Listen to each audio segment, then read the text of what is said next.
Hello everyone. Welcome in online lecture series of manufacturing processes. Subject code as a 22446 of 4th semester. Unit number 1 Fundamental of Machining and Machining Operations. Topic number 2 Introduction to Machining Processes Part 2. Lecture number 2 prepared by Mrs. Amruta Mundale, lecturer in Mechanical Engineering Department, NIT Polytechnic, Nagpur. Department of Mechanical Engineering has following vision and mission. You just read vision and mission of our department by pausing the video. Content of this lecture as single point cutting tool and its nomenclature, orthogonal and oblique cutting. Learning outcomes. After completion of this lecture, you are able to describe single point cutting tool and its nomenclature. Compare orthogonal and oblique cutting. Program outcomes will be mapped by this table as PO1 to PO7 and PSO1 to PSO3. Overview of last lecture. तो last lecture में हमने देखा classification of machining process, chip formation process and its types, principal element of metal cutting. आइए देखते हैं single point cutting tool. तो ये single point cutting tool है. कहाँ पे दिख रहा है टूल? कंफ्यूजन. तो जहाँ पे TOOL टूल लिखा है that is called as a tool. That's a workpiece. Workpiece is a circular object. ठीक है. तो सर्कुलर ऑब्जेक्ट में इस तरह से जब हम टूल यूज करेंगे that is called as a single point cutting tool. और ये जो टूल है ये लेथ मशीन पे यूज करेंगे. लेथ मशीन पे अटैच करके facing and turning operation perform करेंगे. इसके अलावा भी काफी ऑपरेशंस होते हैं लेथ मशीन पे, पर उसके लिए पर्टिकुलर ऑपरेशन के लिए पर्टिकुलर टूल यूज करना होता है. तो ये डायग्राम हमने इसके पहले भी देखी थी.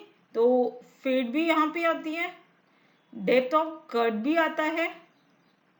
ठीक है. यहाँ पे ये चिप फॉर्मेशन है. ठीक है. ये टूल है, ये टूल का मूवमेंट है, ये डेप्थ ऑफ कट है. ठीक है. दैट से फीड है. इस तरह से डिफरेंट एलिमेंट्स, मैकेनिज्म, यही आपको डायग्राम बार बार ड्रॉ करनी है इन डिफरेंट फॉर्म्स में.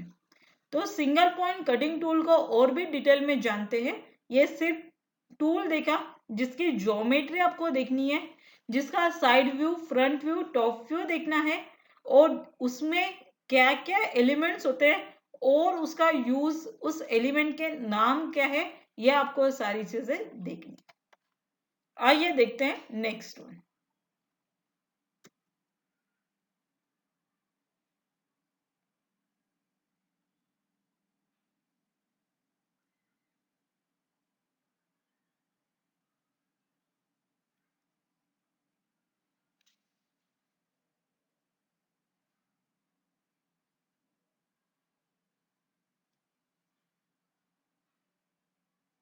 नेक्स्ट है हमारा सिंगल पॉइंट कटिंग टूल. तो अभी हमने देखा कि सिंगल पॉइंट कटिंग टूल किस तरह से लेथ मशीन पे यूटिलाइज होता. तो ये 3D डायग्राम है, यहाँ पे दिख रहा है 3D डायग्राम.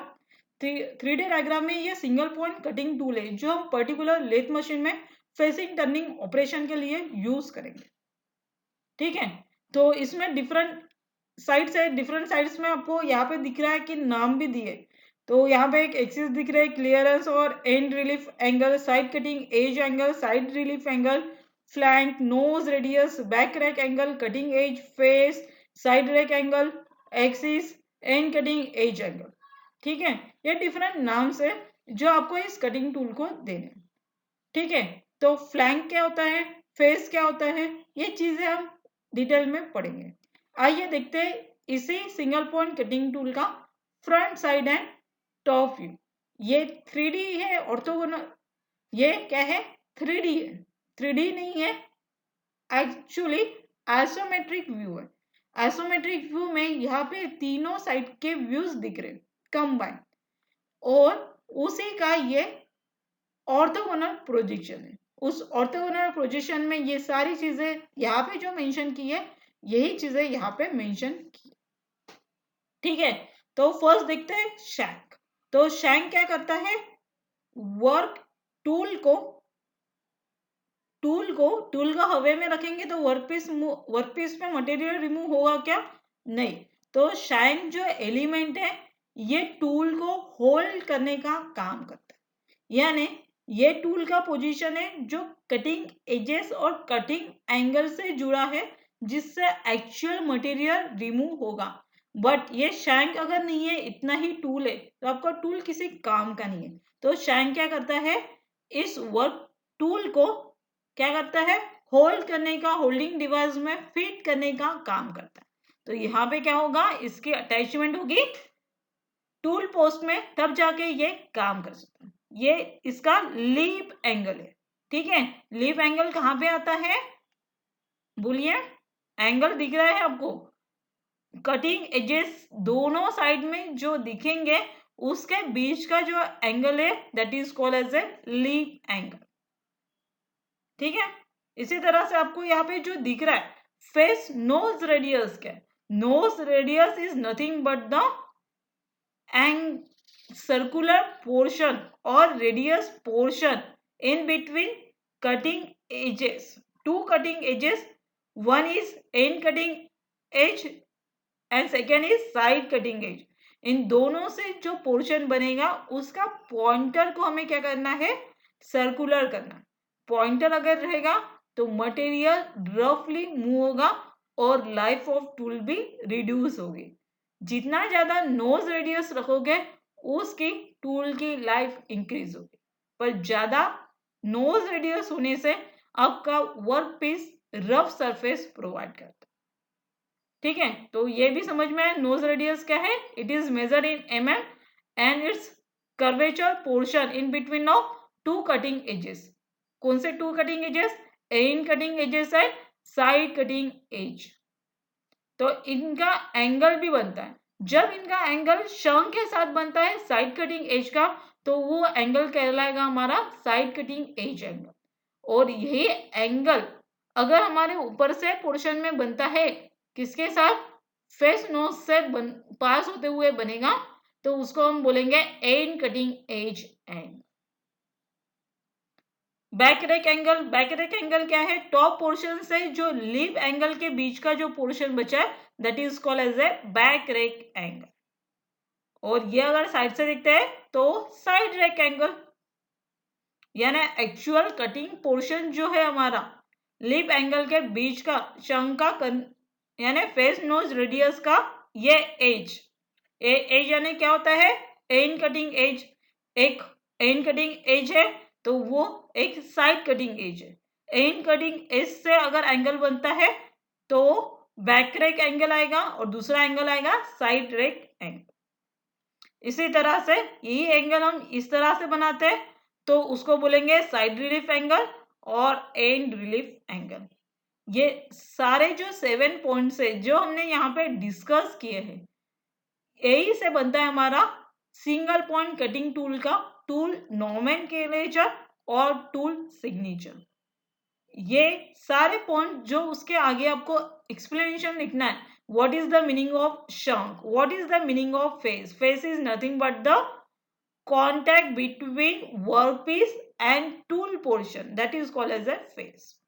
इनके बीच में जो भी एंगल्स बनते हैं उसके बारे में आपको लिखना है और एक्सप्लेन करना है इन डिटेल्स। अगर आपको एग्जाम में बोला है describe single point cutting tool with need sketch और आप ये डायग्राम ड्रॉ नहीं करोगे, आप ये डायग्राम ड्रॉ करोगे, इसमें एंगल प्लॉट करना इजी होता है। नेक्स्ट देखते हैं,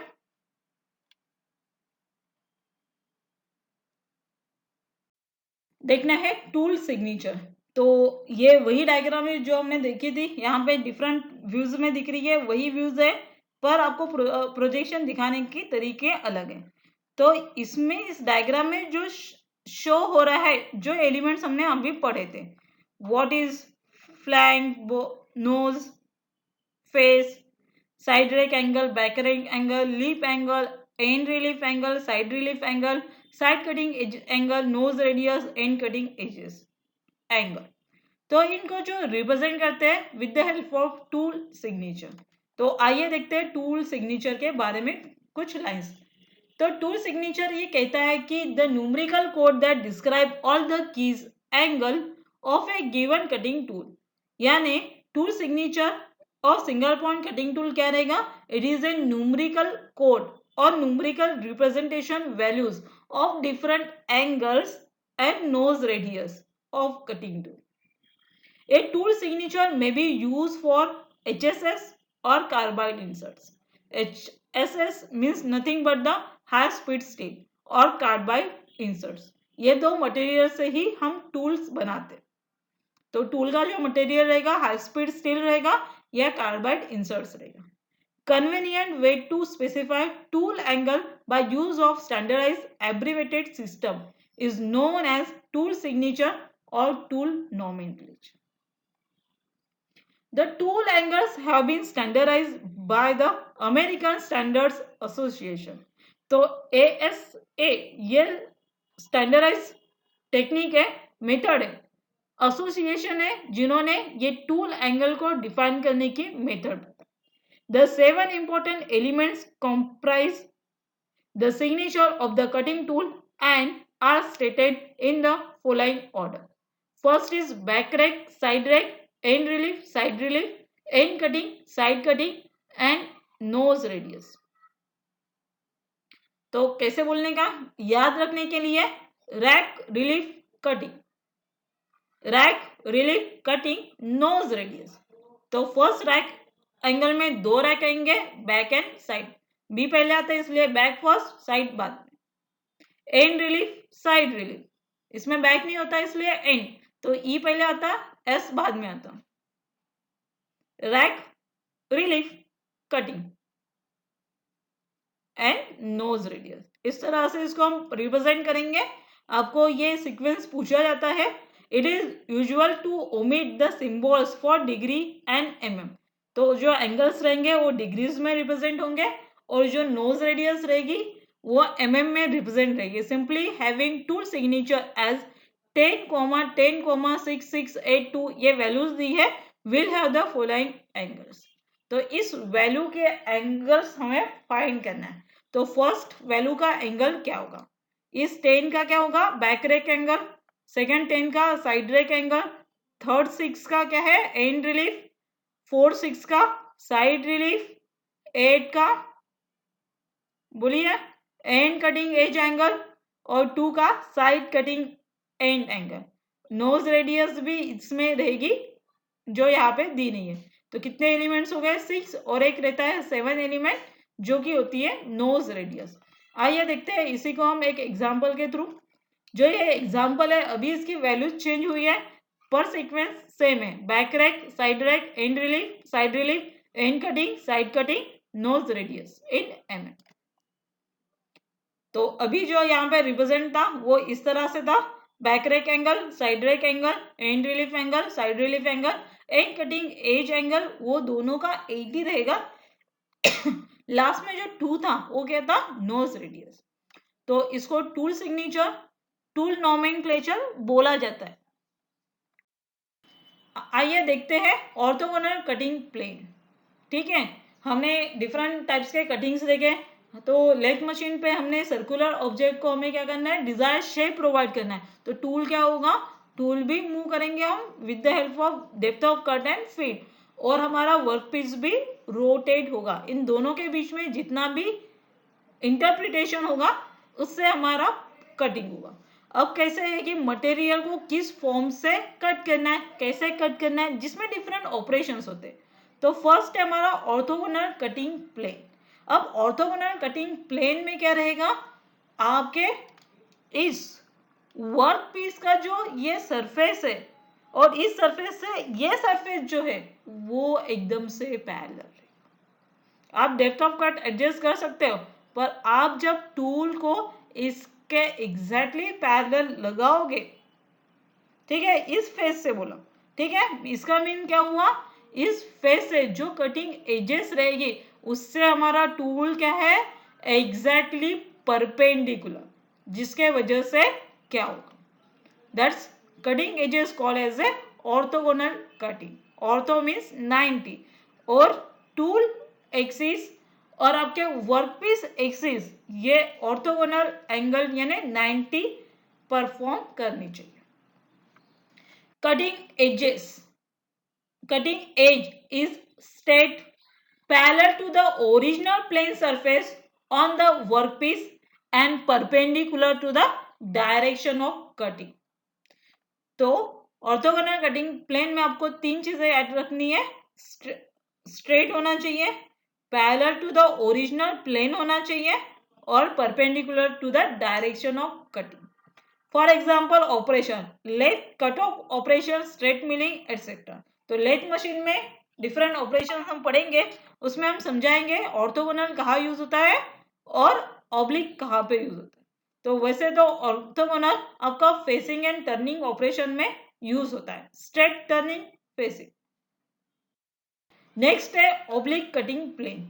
अब इसमें क्या होगा, आपके टूल का इंक्लिनेशन आएगा, टूल एक पर्टिकुलर एंगल परफॉर्म करेगा आपके वर्क पीस के एक्सिस से, जिससे वजह से आप डिफरेंट शेप्स प्रोवाइड कर सकते हैं या डिफरेंट ऑपरेशन परफॉर्म कर सकते हैं।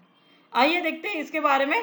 Cutting edge of the tool is inclined to the line normal to the cutting direction in actual machining, turning, milling etcetera. Cutting operation are oblique cutting in 3D। तो इस तरह से ये angle perform करेगा किसके साथ, cutting axis of workpiece, workpiece के साथ जो आपका एंगल परफॉर्म करेगा टूल, जिसको हम बोलेंगे ऑब्लिक कटिंग प्लेन। देखते हैं comparison of orthogonal and oblique cutting planes. तो orthogonal cutting planes and oblique cutting planes के ये टेबल में आपको डिफरेंशिएट पॉइंट्स दिए, देखते हैं। The cutting angle of tool make right angle to the direction of motion. तो जो आपका टूल मूव करेगा उसके एक्सिस से आपको 90 डिग्री एंगल बनाना है, that is called right angle, that is orthogonal cutting. Oblique cutting में ऐसा कुछ भी एंगल नहीं रहेगा, वो इंक्लाइंड रहेगा at particular different angle less than 90। The flow of chip is perpendicular to cutting edges. तो जो चिप फॉर्म होगी वर्कपीस से रिमूव हुआ मटेरियल होगा, वो क्या होगा, कटिंग एजेस के परपेंडिकुलर में फ्लो करेगी। The flow of chip is not perpendicular to cutting edges. यहाँ पे कुछ फिक्स नहीं रहेगा, ये किसी भी फॉर्म में फ्लो हो सकती है, कहीं पर भी जा सकती है। The tool has lesser cutting life. तो यहाँ पे टूल की जो लाइफ है वो कम रहेगी, क्योंकि ये डायरेक्टली ऑल पॉइंट्स में परपेंडिकुलर वर्कपीस से कट कर रहे हैं। The tool has higher cutting life. The shear force per unit area is high which increase the heat per unit area. तो यहाँ पे हीट जनरेशन और शेयर फोर्स भी ज्यादा रहेगा। The shear force per unit area is low which decrease heat per unit area. In this cutting chip flow over the tool. जो chip रहेगी form हुई वाली वर्कपीस से रिमूव वाली, वो वर्कपीस के ऊपर, टूल के ऊपर से मूव करेगा। In this cutting chip flow along the sideways. तो यहाँ पे चिप्स साइड से पास ऑन होंगे। In orthogonal cutting surface finish is poor. In oblique cutting surface finish is good. Cutting edge is longer than edge of cut. Cutting may or may not be longer than edge of cut. Two mutually perpendicular cutting force act on the workpiece. 3 mutually perpendicular forces are involved. तो इस तरह से ये comparison of orthogonal and oblique cutting planes है। A example basically exam में types of और orthogonal and oblique cutting और comparison आता है, तो ये पॉइंट्स आपको लिख के रखना है।